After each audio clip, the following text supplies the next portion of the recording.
All right, everyone. Hello there. How's everything going today?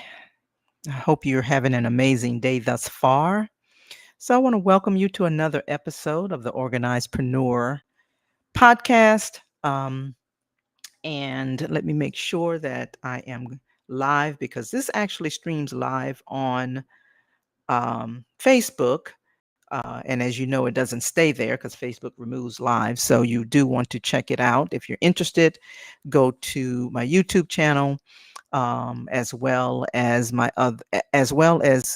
follow me on the other platforms where Spotify and all the other podcasting platforms. All right. Okay. So enough about that. All right, all right. Let's see. So I was checking to see if anyone would join me, but anyway, it doesn't matter. You can catch the replay. Type in the chat if you're catching this live or if you're catching the replay. All right. Hello there, friends. Welcome back to another episode of the Organizedpreneur podcast. And this is where I help female entrepreneurs, not only female entrepreneurs, but service-based entrepreneurs where I help you to get organized, get heard, and get leads using my launch, host, and grow method. I am your host, Aldrima Harper. And today I'm answering another question. And in fact, that's what I decided to do is just answer questions that's submitted from those who want me to answer a question. So I go live and answer their question via the podcast, right? So this one was submitted by someone to who registered for one of my master classes, right? So the question is, and it's a fantastic question. The question is, what's one storytelling technique you use to keep listeners engaged through an entire episode? I've never gotten that question before. I think it's an amazing question, and I also believe that it is from someone who um, is probably already in the podcasting space and or maybe the content creation space and just would like to know more about podcasting and because they used language that tells me that they're familiar with podcasting. Okay, so the answer is to answer your question, I use what is called the hook story offer framework. Okay, the hook story offer framework. And that is my adapted. So I adapted this from the hook story framework, hook story offer framework. Okay, can't get this right. Um, that Russell Brunson created, okay, in his .com secrets, and it's really something that is widely used. I just kind of adapted and called it the story hook method. Okay, just wanted to kind of simplify it a little bit more uh, for for those of you who know I like to simplify things, right? But it's a simple, powerful way to structure your episodes so that listeners stay engaged, right? So they stay engaged um, and throughout the entire episode, okay?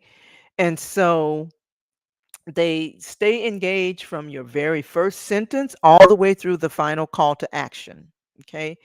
And so I want you to try this out in your episode or your content creation process because it really does work. Now, I will say I've had to kind of tweak it, for my benefit, along the way, but it definitely is something that works. Okay. And again, this is so, so good. So let's just kind of dive in. So the first question you might want to ask yourself is why does storytelling matters? Why does that even matter, right? And it matters because people want to know. They want to know, right? Because podcasting is not just about teaching; it's really about guiding your listener through an emotional journey that leads to clarity, connection, and then action, right? So you're taking them on a journey with your story. And that's exactly what or why the hook story offer framework works so beautifully. And again, it you can go and check it out. I have the book. It's Russell Brunson's best-selling book, .com Secrets. And so and something that I've adapted, for my podcast, right? So let me just break it down this way into three parts. So that's what I'm going to be getting into, the three parts. And the first part is the hook, right? Where you draw the listener in, the hook. Then the story, you highlight a relatable story, right? A relatable change or transformation that took place in your own life. Or it could be a story that, took place in someone else's life that you know about. But the beauty of it is it's about the transformation. And so you want to use a story. So that's part number two. And then lastly, an offer. Okay. Not always a product pitch, but an offer, an invitation to either apply this lesson that you learned from listening to the podcast, or even or either take the next step, right? If you can master these three things, you can keep your listeners engaged from one or from the very first sentence. Okay, you can do that, right? So, this is the hook story method. Okay, hook story offer, which is, let me get this right, let me look it up. So it's the story hook method, which is mine, inspired by the hook story offer, which is Russell Brunson's. All right, there we go. All right. And so let's talk about the hook. Okay. And the reason that you want to do that is because you want something, and in my case, this aligns with um, the way that I do my podcast, okay, or my master class, particularly, right? So let's just talk about the hook, okay?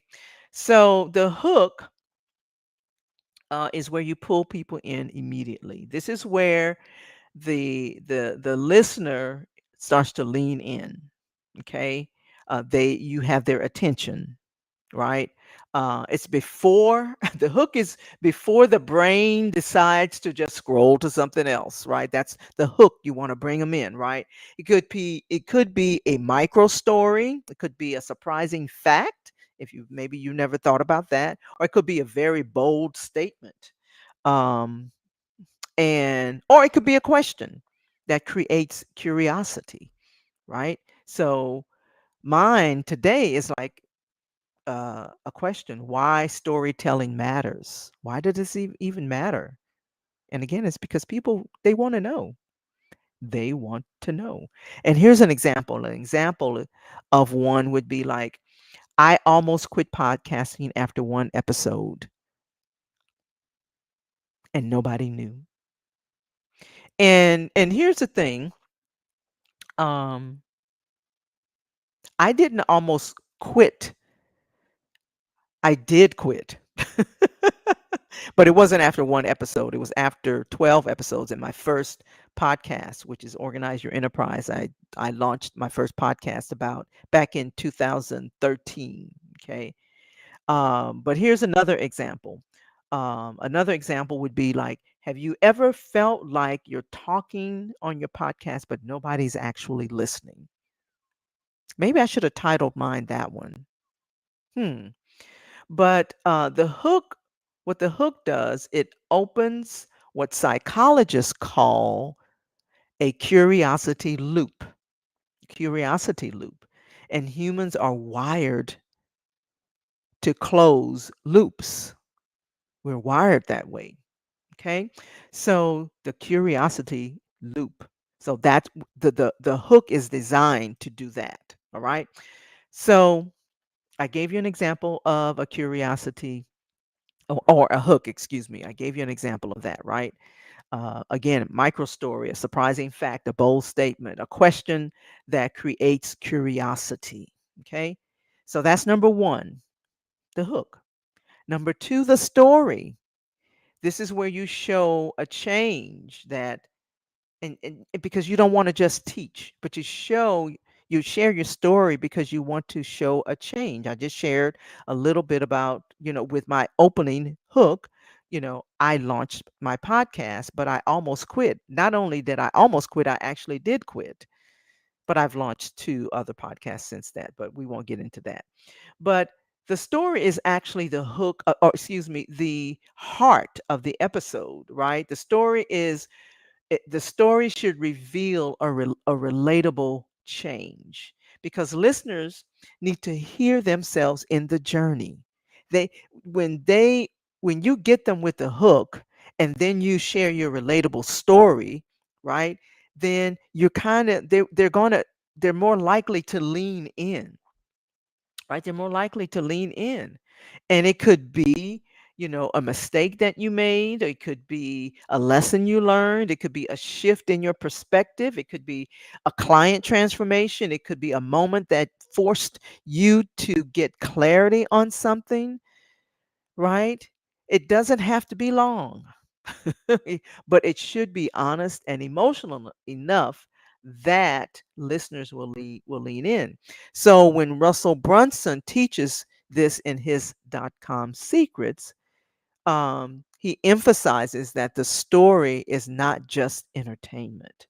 It is the bridge between where your listener is and where they want to be. Okay. So I share with you, I almost or I did quit for a season, and then I launched a second podcast, and then I launched my third podcast, which is the one that you're listening to now or watching now, which is the Organizedpreneur podcast. And so um and what happened was I realized that I was missing some things. Like I hadn't defined my audience, I had not done any research, there was so many things that I was missing, and that caused me to um stop, because I felt like I was just talking but nobody was listening. Okay? And so if that's you, type in the comments section if you've ever done something like that. It could be that you created some content and you feel like nobody's listening, right? Well, then you want to try this method that I'm talking to you about right now, right? So, um, okay, so that is number two, the story, your story, um, to show the change. Don't just teach, share your story. So, number one is the hook. Number two is the story. Number three is the offer. You want to invite them to take an action, some type of action. The offer you don't have to be selling anything, right? But if podcasting is your offer, then you can say, you can have an invitation. Check out my next episode. In fact, that's what my one of my clients does right now. We actually just tweaked it, because I told we after we had a session, I said, you know what? I think she's on her 25th episode, because she what she was doing was she would that was her invitation to her listeners. Check out my next episode. It airs every other week, and sometimes it'll be like what she was going to be talking about, and sometimes not, but it was very, very consistent. I didn't do any of that in my first go with my podcast. That's why there's only about 13 or 14 episodes out there, and I just kind of stopped because nobody was really listening. Really, nobody was listening but me. I would go back and listen to my episodes, right? But I didn't have an offer, to whatever the next action. I didn't really have a story. I was just kind of teaching. So there was a lot of things that was missing. Okay. Um, so invite them to the next action, the next step, whatever that is. And again, that could be check out the next episode, um, or it could be something like ask yourself this question before you hit record. Okay. It could be, um, it could be Download the worksheet in the show notes, or it could be come join us inside the masterclass. So it could be any of those things, right? But you want to have some type of invitation to the next step, right? Because here's the thing, when we're talking about, the story and the hook and, the invitation, the listener needs some type of closure. That's why this works. The brain needs closure. Your listener needs a resolution. They want some type of resolution. And the offer does that. The offer gives them clarity on what to do next, because otherwise they're not going to do anything, right? And so this is how you improve your retention and conversation. So here's how you can use the hook story offer in your next episode. I'm going to break this down really quickly here. So you want to repeat this process. And this is something that you can use immediately. Okay. Step one, write your hook. Okay. Something that sparks curiosity, relatability, or tension. Okay. That's number one. Number two, tell your story. Tell your story. Okay. Keep it simple, make it emotional, but focus on the shift. Okay. Hopefully, I've done that. And then number three, make your offer. Tell them what to do next, what to do with this that you've just learned. Okay. This is how you keep listeners engaged from beginning to end, and how you can turn your podcast into a lead generation machine. And why this works is because there's psychology behind it. The hook story offer works because it aligns with how the brain processes information. The hook grabs their attention and releases dopamine. Okay. The story builds trust and connection. The offer gives clarity and direction and satisfaction. Okay. And when you follow this rhythm, the listeners will stay longer, they'll learn better, and they'll remember more, and they will take action. This is how you grow your audience and your business. So the registrant, and I'm not going to call out the person's name actually because I don't remember, but I wanted to make sure that I answered their question on this episode. The registrant who asked, "What's the one storytelling technique I use to keep listeners engaged through an entire episode?" This is it. It's the hook story offer framework that I've adapted to what I call the story hook method. All right. It's a simple and powerful way to structure your episode so that listeners stay engaged from the very first sentence all the way to the final call to action. Okay. So now here's my call to action. If you want more support from my launch, host, and grow method, and you want to build a podcast that brings you leads on autopilot, I can't even say it, then you want to check out the show notes, or in the description there will be a link where you can go and go to the site, and you can get a complimentary strategy call. That's my invitation. It's complimentary. There's no sales pitch. There's no anything like that. But you can get on my calendar. So I want to leave you with this one scripture from Proverbs 16:24, and it says, "Gracious words are a honeycomb." This is the NIV version. "Gracious words are a honeycomb, sweet to the soul and healing to the bones." So let your words and the stories that you share bring healing, clarity, and transformation to everyone that listens. All right. So until next time, stay organized, stay inspired, and stay committed to your calling. I hope to see you next time. I'll be jumping on live. And again, if you want to jump on a complimentary call with me, then you want to check out the links in the description. You can also watch this episode on any podcast platform that you listen to your podcast on. Okay. All right. Have an amazing day. Have an amazing week. We'll talk to you soon. All right. Bye bye.